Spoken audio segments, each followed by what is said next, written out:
amigas e amigos. É uma grande alegria podermos estar aqui para estudar. E é isso que nós queremos fazer, estudar o Evangelho. E hoje nós elegemos para o nosso estudo a parábola do joio, uma parábola emblemática, que tem muita profundidade e que vamos extrair um pouco dessa profundidade aqui entre nós, nesse momento. Claro, não vamos esgotar, mas já dará para que extraiamos bastante recursos para as nossas próprias vidas. Nós pedimos a permissão para ler essa parábola, porque ela é muito profunda e não ousaríamos a contá-la da maneira que não seja o original. Vamos ouvir então. O reino dos céus é semelhante a um homem, disse Jesus, que semeou boa semente no seu campo. Enquanto todos dormiam, veio o seu inimigo e semeou o joio no meio do trigo e foi-se embora. Quando o trigo cresceu e começou a granar, apareceu também o joio. Os servos do proprietário foram procurá-lo e lhe disseram: Senhor, não semeaste boa semente no teu campo? Como então está cheio de joio? Ao que este respondeu: o inimigo é que fez isso. Os servos perguntaram-lhe: Queres então que vamos arrancá-lo? Ele respondeu: Não, para que não acontecer de que, ao arrancar o joio, com ele arranqueis também o trigo. Deixai-os crescer juntos até a colheita. No tempo da colheita, direi aos ceifeiros: arrancai primeiro o joio e atai-os em feixes, para ser queimado, enquanto o trigo recolhei-os no meu celeiro. Bem, gente, essa é a parábola. Aqui existe uma quantidade enorme de símbolos que Jesus, quando fazia as parábolas, ele comparava as coisas da terra com os recursos da terra para falar das coisas do céu, que não tinham os recursos da terra. Então, ele precisa usar essas imagens muito concretas que nós aqui examinamos, e isso fazia-se difícil de entender por muitos, inclusive pelos próprios discípulos, os apóstolos. Eles tinham, às vezes, dificuldades. E esse foi o caso. Eles não entenderam. Agora, se eles não entenderam, imagine, então, o que será dos demais como nós outros. E como eles não entenderam, diz o nosso querido Mateus, que então, deixando as multidões, entrou em casa. Jesus entrou em casa.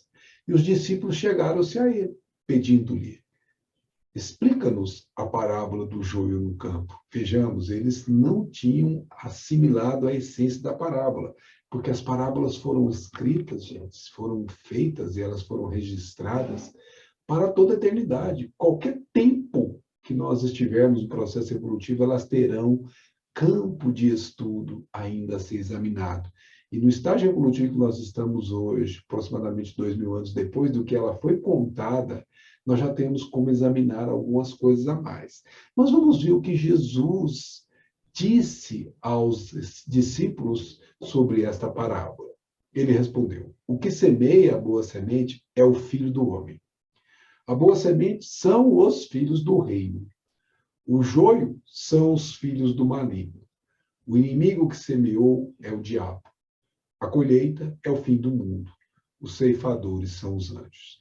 Amigas e amigos, explicou numa linguagem que continua ainda sendo, para muitos de nós, muito hermética, muito fechada. Por quê? Primeiro, que era uma linguagem utilizada na cultura hebreia. Os judeus trabalhavam esses termos entre eles com a significação que eles possuíam.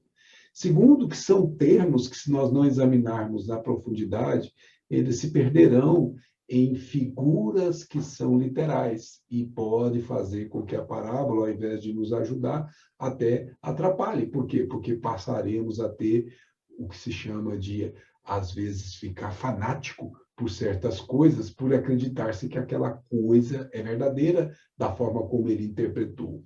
Mas não é bem assim. Então, por exemplo, que são anjos? Quem são os filhos do rei? O que significa maligno? O que significa fim do mundo? Quantos filmes nós vemos aí falar de fim do mundo? Então, Jesus continua dizendo, nós vamos examinar isso. Da mesma forma que se junta o joio e se queima no fogo, Assim será no fim do mundo. O Filho do Homem enviará seus anjos e eles apanharão do seu reino todos os escândalos e os que praticaram a iniquidade e o lançarão na fornalha ardente. Meu Deus, o que é essa fornalha ardente? Que imagem é essa? E ali haverá choro e ranger de dentes. Choro e ranger de dentes. Então os justos brilharão como o sol no reino de seu Pai. O que tem ouvidos, ouça. Ou seja, o que nós estamos dizendo aqui com Jesus é que ele está dizendo que a maior parte de nós não tem ouvidos para ouvir. O que significa isso? Não estamos evoluídos significativamente para captar, para assimilar a essência desses símbolos, porque aqui são símbolos que são tratados aqui como bases de compreensão, mas atrás de cada símbolo tem uma essência espiritual. E é por isso que nós convidamos as amigas e os amigos que nos acompanham agora a interpretação passo a passo, mas a interpretação espiritual. Não estamos aqui preocupados com a interpretação que nós chamamos literal, porque essa não nos conduz ao entendimento que provoca as reflexões, que provoca a melhoria íntima. Essas interpretações literais, muitas vezes, são importantíssimas para a contextualização, para podermos ter a base de construção do entendimento. Porque como eu posso saber uma situação se eu não for lá na cultura daquela época e entender um pouco aquela cultura? Então, sim, eu preciso disso, mas aqui, nesta parábola, isso não será necessário. Vamos começar com esse símbolo, semeador. Quem é o semeador? O que significa esse semeador aqui? E a resposta é muito óbvia. Algumas delas são óbvias, nós já sabemos, e essa é uma delas, que não precisaríamos aqui estar conversando sobre elas. Mas vamos repassar. O semeador, não tenhamos dúvida, é o próprio Mestre Nazareno. Assim confirmado por ele mesmo, que Mateus anotou no capítulo 3, versículo 37. O que semeia a boa semente é o Filho do Homem. Aqui, minhas amigas e meus amigos, temos uma expressão, Filho do Homem. O que significa essa expressão? Há algumas interpretações, diversas escolas religiosas, mas aqui na doutrina espírita nós adotamos a interpretação de como sendo a essência do que será o homem mais puro que nós teremos na Terra. Jesus encarna o homem mais puro que a Terra comporta. E esse Filho do Homem será aquele que um dia seremos quando a evolução se processar e nós conseguimos os méritos pelos nossos esforços. Então, também seremos chamados de filhos do homem. É importantíssimo que a gente perceba isso, porque Jesus é o guia mais perfeito que o Pai nos enviou. É a luz do mundo. Logo, ele é realmente esse filho do homem, que é a expressão hebraica que aqui nós estamos compreendendo. Mas o que é o campo a ser semeado? Também podemos suspeitar, mas fica muito claro que é a humanidade terrestre. O campo é o mundo. Né? Indica que você tem todas as pessoas no mundo como sendo o campo de plantio do coração. Cada alma, cada ser encarnado ou desencarnado no mundo está com o seu campo chamado coração, preparado ou não para receber a sementeira. Esse trabalho de semear no mundo é um trabalho que compete a cada um de nós com os ensinamentos que o Mestre nos legou. Então, não tenhamos dúvida, o campo é o mundo. São as pessoas que habitam esse mundo. E o que é o trigo, essa boa semente aqui chamada de boa semente? E o trigo é uma expressão muito forte, né? Porque o pão, né, feito do trigo dá uma simbolização assim, muito profunda, né? Dá alguma coisa assim de muito grata aos corações nossos, porque trigo é muito antigo na cultura humana e tem uma simbologia profunda. Então, nada mais são as boas sementes, ou trigo, as lições imortais do Evangelho. Se o semeador semeou, o que ele semeou foram as sementes do Evangelho, que são aqui chamados de trigo. Agora, Jesus indica que podem representar os homens de bem também. Não precisa ser só as lições imortais. Podem ser também os espíritos puros. Ou a boa semente são os filhos do reino, como ele falou isso. O que é ser filho do reino? O reino de Deus, que nós não temos na Terra, o reino não é deste mundo, foi ele que nos disse, é, na verdade, o reino dele. E de lá procedem os espíritos puros, os espíritos que estão efetivamente evangelizados, os espíritos que já fazem a vontade do Pai. Mas o que é o joio, essa má semente, então, perguntamos-nos? Ora, são todas as ações negativas, tudo que é alimentado pelo mal. Como disse o próprio Senhor, os joios são os filhos do maligno, ou seja, tudo que não vem do bem é mal. O bem é tudo que é a vontade de Deus, o mal é tudo que se afasta dela, nos ensinaram os Espíritos.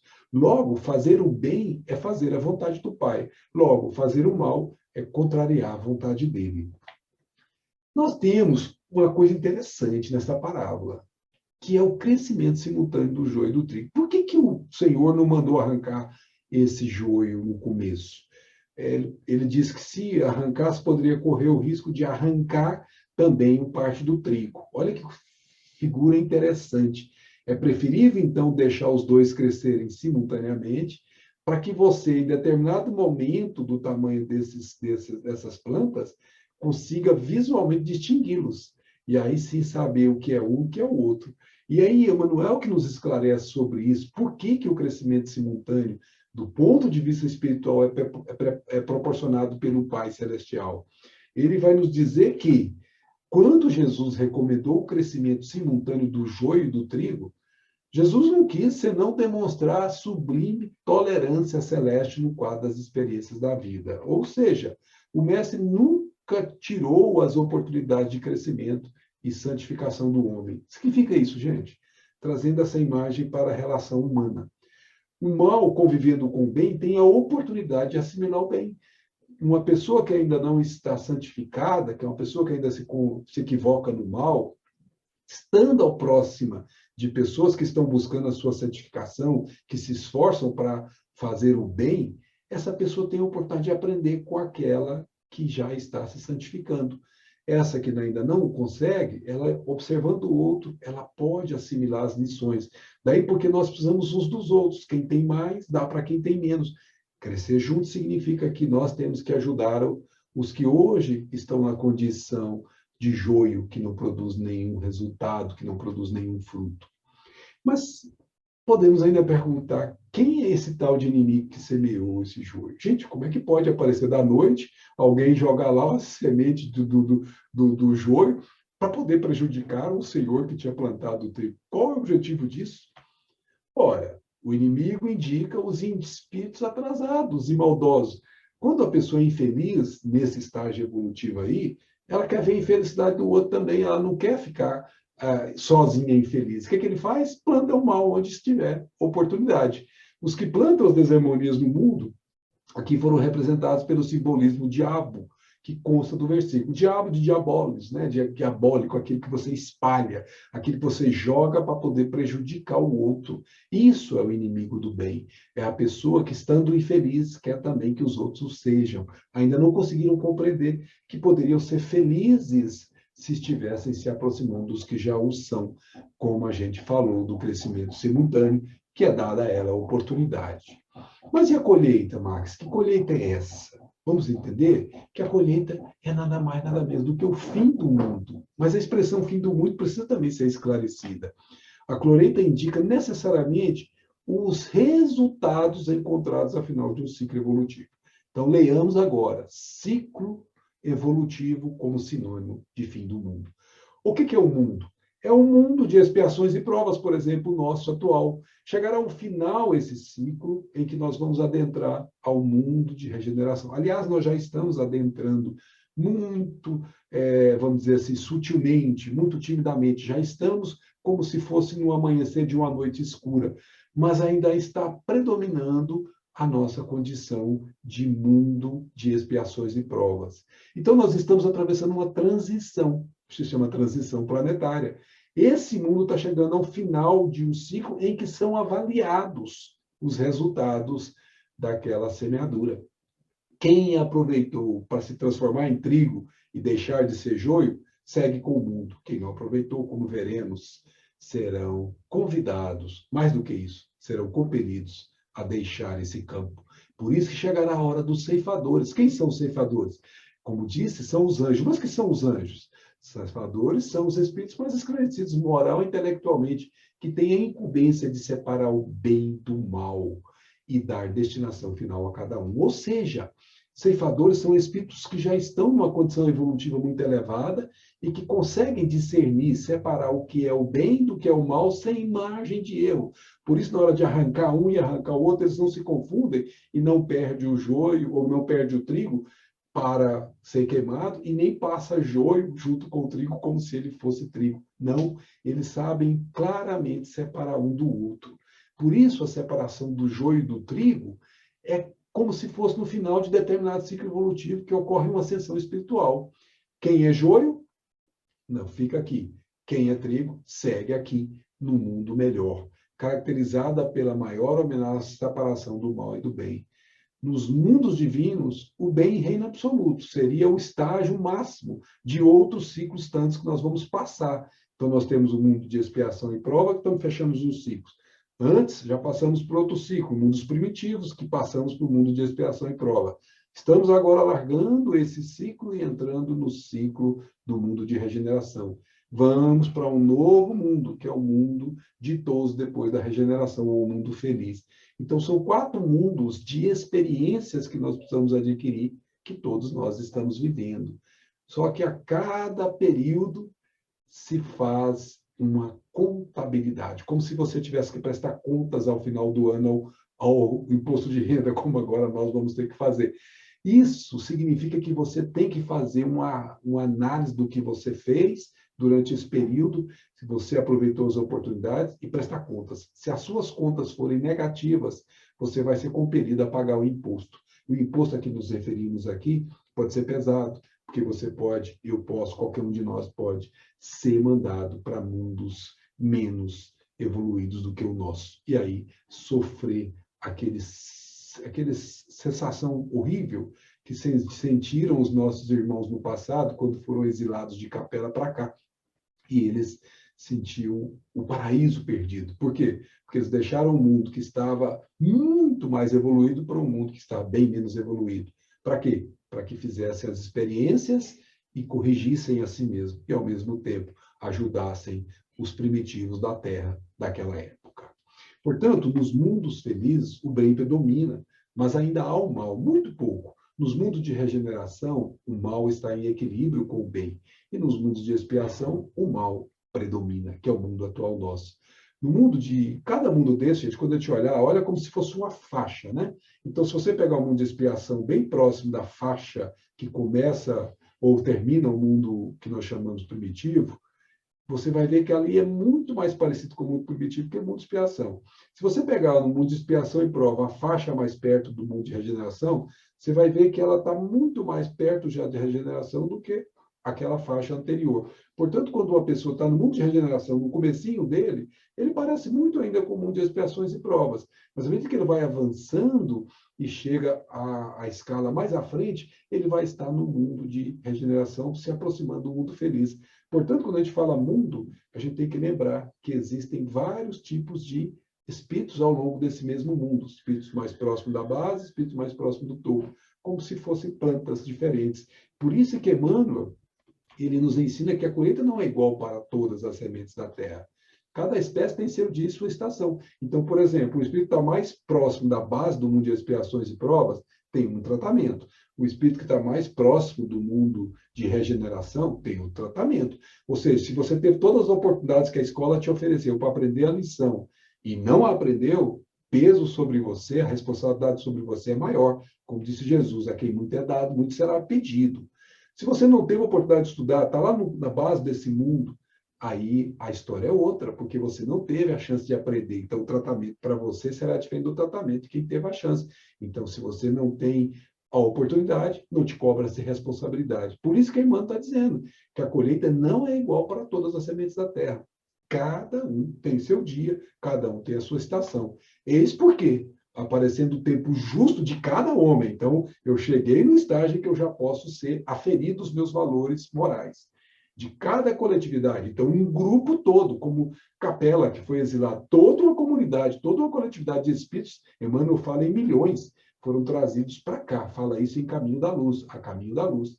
Então, seja individualmente, seja coletivamente, se extingue o joio. Como se extingue o joio? Simbolizado pela palavra. Você retirou o joio, atou em moinhos e botou fogo neles. E é exatamente isso que acontece aqui. Aí eles irão experimentar em outros mundos as mesmas experiências que não souberam aproveitar aqui.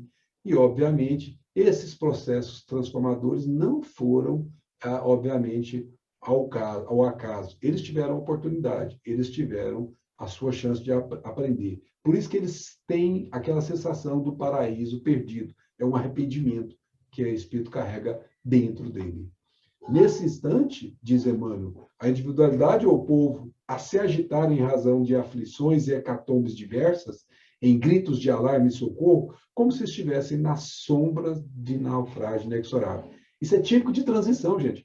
Quando a pessoa está fazendo aquela situação em que ela está como perdida, mas ela sente um aperto que ela sabe que não está com a consciência pura, ela sabe que não se esforçou para melhorar. Agora, verifica-se apenas a destruição das nossas aquisições ruinosas ou inúteis. E em vista de um joio ser atado aos molhos, uma dor nunca vem sozinha. Então, logo depois vem o que se chama queimar, que é queimar essas aquisições ruinosas, esse mal que nós instalamos em nós, para que nós recomecemos a jornada trazendo a construção do bem. É o símbolo do paraíso perdido de alguém que se arrependeu pelo que fez. Gente, e por fim, o Eliseu Rigonati, um estudioso do Evangelho, que já está no mundo espiritual, ele finaliza ensinando-nos que esta parábola nos explica por que na Terra o mal existe ao lado do bem. Olha, a gente se pergunta, mas por que Deus não tira o mal e deixa só os bons? Porque os bons acelerariam o seu processo? Alguns pensamos assim, mas há uma razão que nós já examinamos e que nós vamos ouvir da boca de Eliseu Rigonati esta razão. Diz ele, depois de sua formação, a Terra se tornou apta a receber os espíritos que aqui veriam desenvolver-se. Todos nós sabemos que a Terra, no início, foi desenvolvida a partir de vários e vários estágios evolutivos, até o aparecimento do reino hominal, que seriam os mamíferos que vão dar a vazão, vamos dizer assim, a corrente que vai gerar, então, o reino hominal, o ramo desta árvore da vida que gerará o reino hominal do qual nós pertencemos. Então, quando aconteceu isso, o planeta já estava apto a receber os espíritos nos seus movimentos iniciais, que eram simples e ignorantes, como irá dizer ele. Esses espíritos se encarnam simples e ignorantes e deveriam iniciar seu longo aprendizado que os transformaria em espíritos perfeitos. Ou seja, esse processo se inicia na parte mais base do processo evolutivo, quando nós somos simples, ou seja, não temos maldade no coração. Nós já nascemos isentos e somos ignorantes, mas também não sabemos, ignorante aqui no sentido de não saber, não conhecer. Então, veja, nós não fomos criados nem maus nem bons assim na experiência. A bondade, ela é inerente ao espírito. Ele traz em si esse diamante que ele tem que brilhar. Essa luz que Jesus diz, brilha a vossa luz diante dos homens. Essa é a sua essência. Essa é a minha essência. Esse é o DNA cósmico, o DNA divino, o DNA que Deus nos deu. Nós somos filhos dele e herdamos dele esse DNA. Porém, ele nos deu o livre-arbítrio. À medida que você vai perdendo a ignorância com as escolhas, você vai aprendendo a escolher. Só que o Pai pede que nós sejamos aqueles que escolhamos o caminho do bem. Mas ele não impede que nós façamos o contato com o mal. Agora, ficar com o mal ou ficar com o bem, corre por nossa conta. Pensemos, se eu não soubesse, se eu não tocasse na rocha dura, eu nunca saberia que a rocha é dura. Se eu não tocasse na água e a minha mão penetrasse na água, eu não sabia que a água permitiria essa sensação diferente da mão na rocha. Se eu não soubesse que o vermelho é vermelho e que o verde é verde, eu não poderia discernir os dois. Se eu não soubesse que a noite é escura e que o dia é claro, eu não saberia discernir entre os dois. Se eu não soubesse do bem e nem do mal, eu não saberia discerni-los. Portanto, eu preciso experimentar. Isso nós temos que fazer. Agora, ficar na condição do escuro ou do claro, ficar na condição do mal ou do bem, é minha responsabilidade. Aí eu começo a ter livre-arbítrio para decidir sobre os meus passos. E se eu decidir corretamente, fazendo a vontade do Pai, assim na terra como no céu, chegarei muito mais rápido a Ele. Agora, se eu decidir fazer isso atendendo aos meus caprichos, fazendo a minha vontade egoística, a minha caminhada será não só mais longa, mas pior, será penosa. Por isso que Jesus diz: vinde a mim. Quando você ouve esse convite, ele diz assim: o meu jugo é suave. Então você não tem que passar por sofrimento, você tem que passar por esforço. Esforço é inerente à evolução. Mas você não tem que passar por sofrimento, porque o jugo, ou seja, a lei é suave. E você não tem que carregar carga maior do que você dá conta, porque o fardo é leve. Você consegue carregar isso como se você nem estivesse percebendo. Então, esse é o processo que aqui Rigonati está nos lembrando. Nós estamos numa escala evolutiva da vida. Agora, como cada um possui o seu livre-arbítrio, como dissemos, uns se dedicaram ao bem e outros ao mal. Escolha individual de cada um. E a terra passou a ser qual seara, qual campo, onde ao lado da planta generosa e útil, cresce também a planta venenosa. Então, uns resolveram seguir com o bem, outros resolveram seguir com o mal. Agora, não me pergunte por que um resolveu seguir com o bem e o outro seguir com o mal, porque isso é inerente à decisão individual de cada um.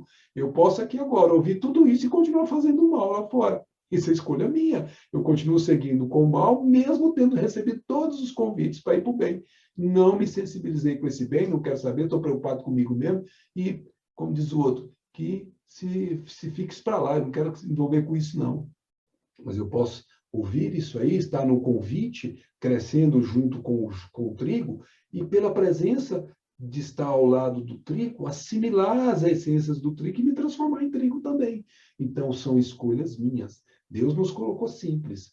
Agora, Ele colocou espíritos que fazem o bem aqui para nos ajudar o tempo todo. Seguir com eles é nossa responsabilidade. E diz ainda o nosso Rigonati: e hoje, contemplando o mal que campeia pela face da terra, muitos corações bem formados se admiram que o Senhor não elimine esse mal do globo. Ah, gente, como a gente viu agora há pouco, tem um ciclo. Esse dia chegará.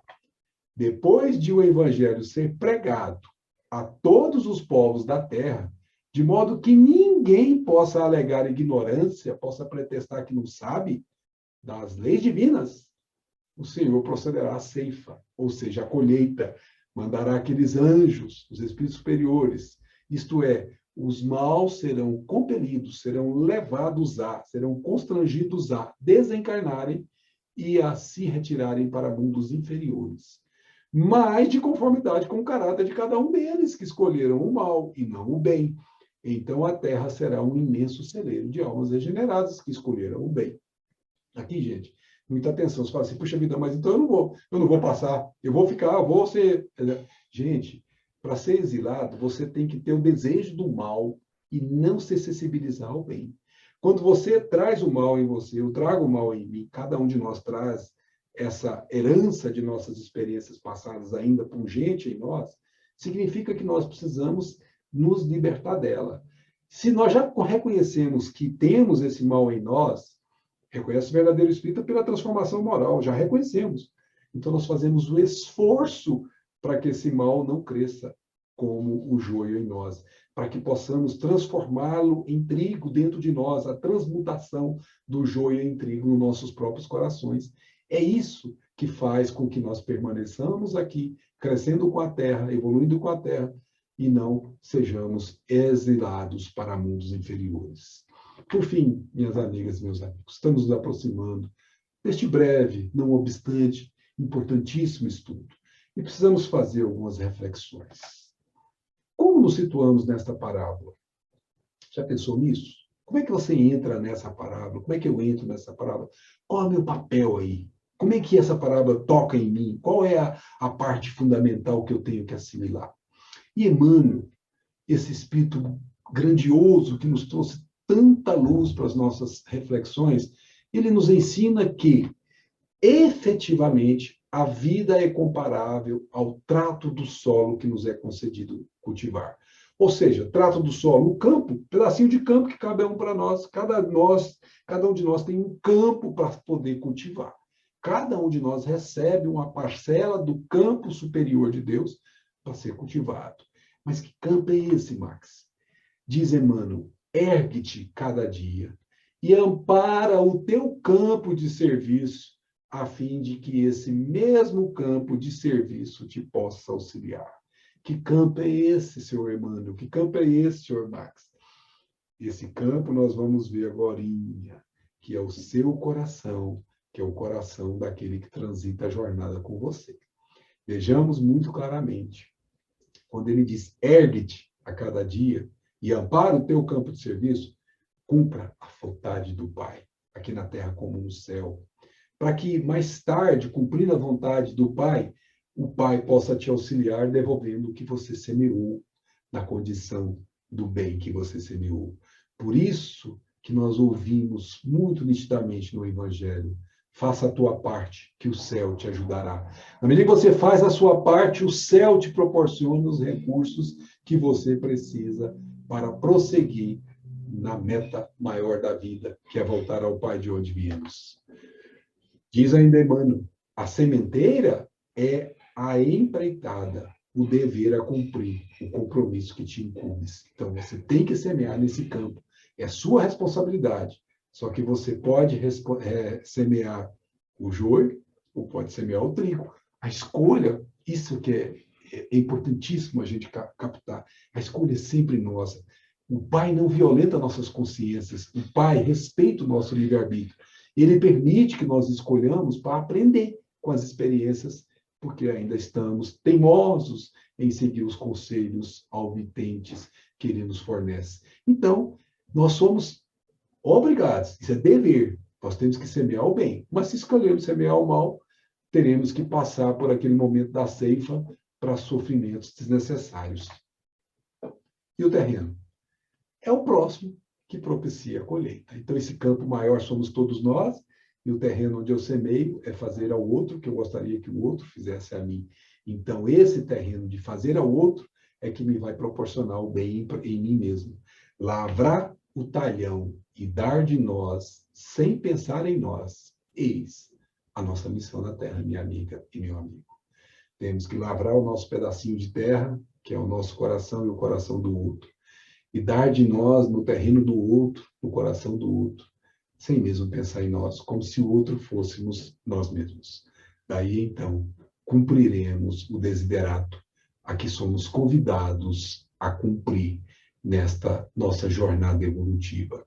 Por isso, minha amiga e meu amigo que já compreendeu isso, se alguém quer vir após mim, disse Jesus, negue-se a si mesmo, tome a sua cruz e siga-me. Se você, se eu, se nós já estamos na condição que os nossos corações estão sensibilizados para semear o trigo do bem, não tenhamos dúvida, teremos que seguir esse benfeitor maior que a terra recebeu.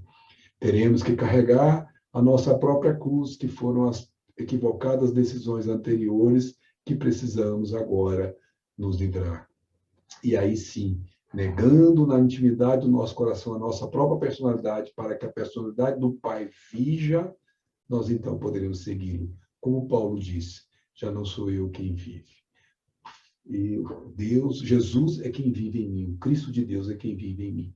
Nós também precisaremos chegar a esse estágio evolutivo e dizer que já não somos nós que vivemos, mas o Cristo de Deus que vive em nós. Porque o Cristo de Deus é o Pai vivendo em nós, porque disse ele, eu e o Pai somos um. Ou seja, ele faz a vontade do Pai aqui na terra como no céu.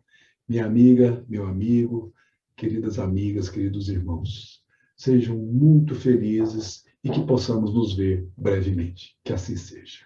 Até breve.